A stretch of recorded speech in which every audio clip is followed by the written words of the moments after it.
ഈ അവയവക്കടത്തിൻ്റെ വാർത്ത എന്ന് പറയുന്നത് യഥാർത്ഥം ഞെട്ടിപ്പിക്കുന്നതാണ്. അതായത് വിദേശത്തേക്ക് ആളുകളെ കൂട്ടിക്കൊണ്ടുപോയി എന്തെങ്കിലുമൊക്കെ പറഞ്ഞ്, പണത്തിന് ആവശ്യമൊക്കെയുള്ള ഒരുപാട് ആളുകൾ കാണും, ഏതെങ്കിലുമൊക്കെ പറഞ്ഞവരെ പ്രലോഭിപ്പിച്ച് വിദേശത്തേക്ക് കൊണ്ടുപോയി അവരുടെ അവയവങ്ങളൊക്കെ എടുത്ത് മാറ്റുന്ന ഒരു രീതി. ചിലപ്പോൾ അവർ ജീവിച്ചിരിക്കത്തു പോലുമില്ല, ആ രീതിയിലാവും. പക്ഷെ ചോദിക്കാനും പറയാനൊന്നും ആരും ഇല്ലാതാവും. ആ രീതിയിലേക്ക് പോവുകയാണ് പിന്നെ കാര്യങ്ങൾ. അത് വളരെ ഞെട്ടിപ്പിക്കുന്ന ഒരു കാര്യമാണ്. മനുഷ്യൻ്റെ അവയവം കച്ചവടം ചെയ്ത് പണം വാങ്ങിയെടുക്കുന്ന ഒരുത്തൻ, അവനെ ഈ കന്നാലി അറുത്തിട്ട് അത് കൊടുത്ത് വിറ്റ് അതിൻ്റെ ഇറച്ചി വിറ്റ് പണം വാങ്ങുന്നതെന്ന് നമുക്ക് പറഞ്ഞാൽ നമുക്ക് മനസ്സിലാവും. പക്ഷെ മനുഷ്യനെ ഇതുപോലെ കൊലയ്ക്ക് കൊടുത്തിട്ട് അല്ലെ അവരുടെ ശരീരത്തിൻ്റെ ഭാഗങ്ങൾ അറുത്തെടുത്ത് വിറ്റ് പണം വാങ്ങുക എന്ന് പറയുന്നവൻ വരെ കുറിച്ച് നമുക്ക് എന്ത് പറയാൻ പറ്റും? അത്രയും വലിയൊരു ക്രിമിനലെ നമുക്ക് കാണാൻ കിട്ടത്തില്ല. അത് ഈ സമൂഹത്തിൽ ഒരുപാട് പേരുണ്ട്. ഇപ്പോൾ ഇതെന്ന് പറഞ്ഞാൽ ഈ ട്രാൻസ്പ്ലാന്റേഷൻ വന്നു കഴിഞ്ഞപ്പോഴത്തേക്ക് ഇതൊരു വളരെ വലിയൊരു ബിസിനസ്സായിട്ട് മാറി. ഞാനിത് കണ്ടിട്ടുള്ളതാണ് നേരിട്ട്. അതായത് ഇത് അനുഭവിക്കാനിടയായത്, ഒന്ന് എൻ്റെ ഇളയ സഹോദരൻ, നേരെ ഇളയ സഹോദരൻ ഇപ്പം മരിച്ചുപോയി. അവൻ ഇതേപോലെ ഒരു കിഡ്നി ട്രാൻസ്പ്ലാന്റേഷൻ വേണ്ടി വന്നു. അന്ന് അവിടെ ഈ ട്രാൻസ്പ്ലാന്റേഷൻ നടക്കുന്ന സ്ഥലത്ത് ഉള്ള ഈ ബ്രോക്കർമാരെയും ഇടയൊക്കെ വിവരങ്ങൾ എനിക്ക് മനസ്സിലാക്കാൻ പറ്റി. ഞങ്ങൾക്ക് ബ്രോക്കറൊന്നും വേണ്ടി വന്നില്ല, പക്ഷേ ഒരു അകന്ന ബന്ധത്തിൽ ഉള്ള ഒരാളുടെ തന്നെ ഒരു കിഡ്നി സ്വീകരിക്കേണ്ടതായിട്ട് പറ്റി. അതിന് ഒരുപാട് നൂലാമാലകളൊക്കെ ഉണ്ടായിരുന്നു. പക്ഷേ അതെല്ലാം ചെയ്തു തീർത്തു. മെഡിക്കലി അതെല്ലാം പോയി മെഡിക്കൽ ബോർഡിൻ്റെ മുമ്പിലെല്ലാം ഹാജരായി, എല്ലാം ചെയ്തതാണ്. പക്ഷേ ഇതൊന്നും അല്ലാതെ വളരെ വലിയ കള്ളത്തരങ്ങളിലൂടെ ഒരു ബന്ധവുമില്ലാത്ത ആളുകളെ പിടിച്ചു കൊണ്ടുവന്ന് ഇതേപോലെ അവരുടെ അവയവദാനം ചെയ്യും, എടുക്കും, അവയവം ദാനം ചെയ്യിപ്പിക്കും. ചെയ്യിപ്പിച്ചതിന് ശേഷം എന്തെന്നറിയോ, ഇതിനകത്ത് ഇടനിലക്കാരെന്ന് പറയുന്ന ബ്രോക്കേഴ്സ് ഉണ്ടല്ലോ, ഇതിൻ്റെ സിംഹഭാഗം ഈ തുകയുടെ അടിച്ചെടുക്കുന്ന അവരാണ്. ഇപ്പോൾ ഇവർ പറഞ്ഞു നോക്കിയാൽ ഒരാളുടെ കിഡ്നി ഒരു 12 ലക്ഷം രൂപ, ഒരു 5 ലക്ഷം രൂപ ഈ കിഡ്നി എടുക്കുന്നവന് കൊടുക്കും. 7 ലക്ഷം രൂപ ഇതിൻ്റെ ഇടയിൽ നിൽക്കുന്നവനായിരിക്കും ബ്രോക്കർ. അങ്ങനെ വലിയ പണക്കാരായ ബ്രോക്കേഴ്സിനെ എനിക്കറിയാം. വലിയ പണക്കാർ, നമുക്ക് പറയാൻ പറ്റാത്ത വിധത്തിലുള്ള പണം ഉള്ളവരുണ്ട്. അവരിങ്ങനെ ഇത് വല്ലവൻ്റെയും ഈ കിഡ്നി വിറ്റും കരൾ വിറ്റും ഉണ്ടാക്കുന്ന പണമാണ് ഇത്. അപ്പോൾ ഇത് യഥാർത്ഥത്തിൽ ഇതിൻ്റെ ഇടനിലക്കാരില്ലാതാകാൻ വേണ്ടി ഒരുപാട് നടപടിക്രമങ്ങൾ ഇതിനകത്തുണ്ട്, ഗവൺമെൻറ് ചെയ്യുന്നുണ്ട്.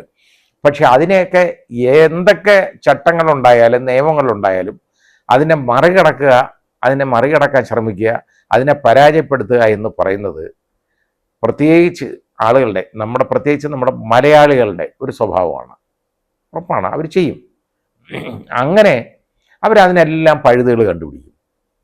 ഒരു പഴുതില്ലാത്ത ഒരു കാര്യവുമില്ല. പഴുതടച്ചുള്ള ഒരു കാര്യം നമുക്ക് ചെയ്യാൻ പറ്റത്തില്ല പലപ്പോഴും ഇങ്ങനെയുള്ളതിൽ. എവിടെ അല്ലെങ്കിൽ ഒന്നും ഇത് അനുവദിക്കാതിരിക്കാൻ പാടില്ല. അനുവദിക്കുന്നില്ല എന്ന് പറയുന്നത് വളരെ ദ്രോഹമാണ്.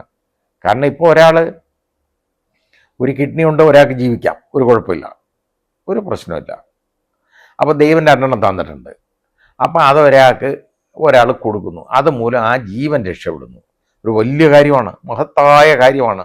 ഈ ഡോണർ എന്ന് പറയുന്ന ആൾ ചെയ്യുന്നത് വളരെ മഹത്തായ ഒരു കാര്യമാണ് ജീവിതത്തിൽ. പക്ഷേ അതിനിടയിൽ നിന്ന് ഈ മുതലെടുപ്പ് വരുമ്പോഴാണ് ഈ പ്രശ്നം വരുന്നത്. ഈ രീതിയിൽ നമ്മൾ നോക്കിക്കഴിഞ്ഞാൽ ഇതിപ്പോൾ അങ്ങ് ധാരാളം പോയിക്കൊണ്ടിരിക്കുകയാണ്.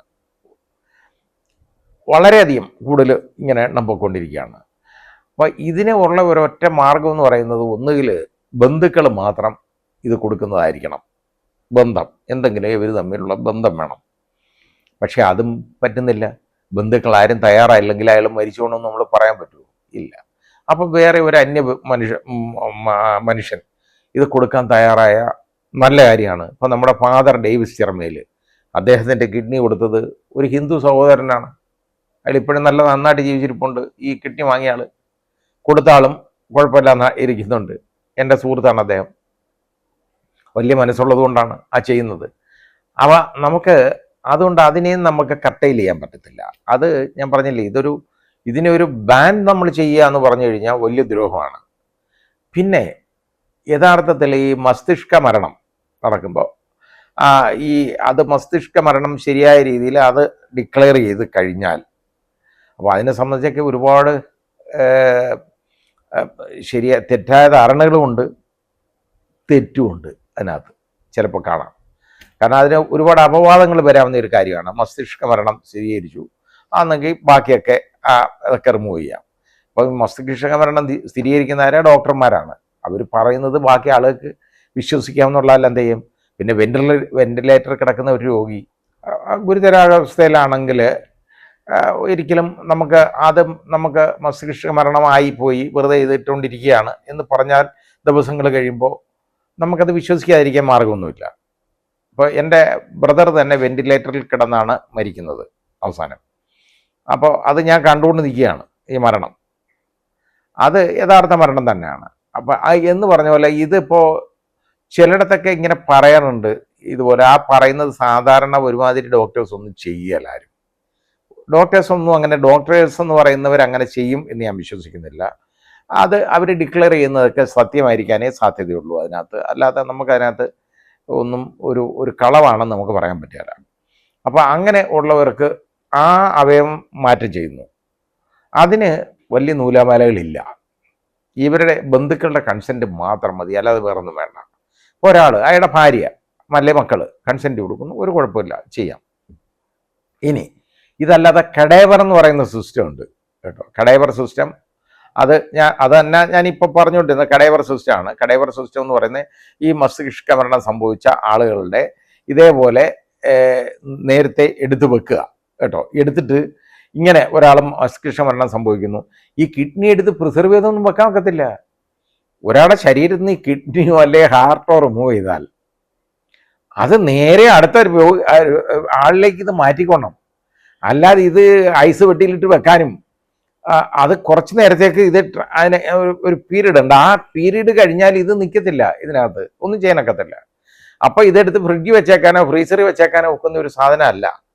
അപ്പോൾ ഇതെടുത്തിട്ട് അടുത്ത രോഗിയിലേക്ക് മാറണം. അങ്ങനെ കടയവറിലെ ലിസ്റ്റിലേക്ക് രജിസ്റ്റർ ചെയ്ത് കഴിഞ്ഞാൽ കിട്ടാൻ വളരെ ബുദ്ധിമുട്ടാണ്. വലിയ ലിസ്റ്റാണ് ഉള്ളത്. കാരണം ഇത് ഇന്നത്തെ കാലത്ത് ഒരുപാട് പേര് കിഡ്നി ഫെയിലായിട്ടുള്ള രോഗികളൊക്കെ ധാരാളമുണ്ട്. അപ്പോൾ അത് കടേവർ ആ ലിസ്റ്റിനകത്ത് പെടുക എന്നൊക്കെ പറയുന്നത് എളുപ്പമുള്ളൊരു കാര്യമല്ല. അതുകൊണ്ട് അതൊക്കെ ബുദ്ധിമുട്ട് വരും. പക്ഷേ അങ്ങനെ ഉള്ളപ്പോഴാണ് ഇവിടെ കൊടുക്കുന്നത് നമുക്ക് മനസ്സിലാവാം. ഇതൊന്നുമില്ലാതെ ഒന്നും അറിയാത്ത ആളുകളുടെ ഇടയിലേക്ക് വിളിച്ചുകൊണ്ട് പോവാണ്, ഓരോ രാജ്യത്തേക്ക് വിദേശത്തേക്ക് കൊണ്ടുപോവാണ്.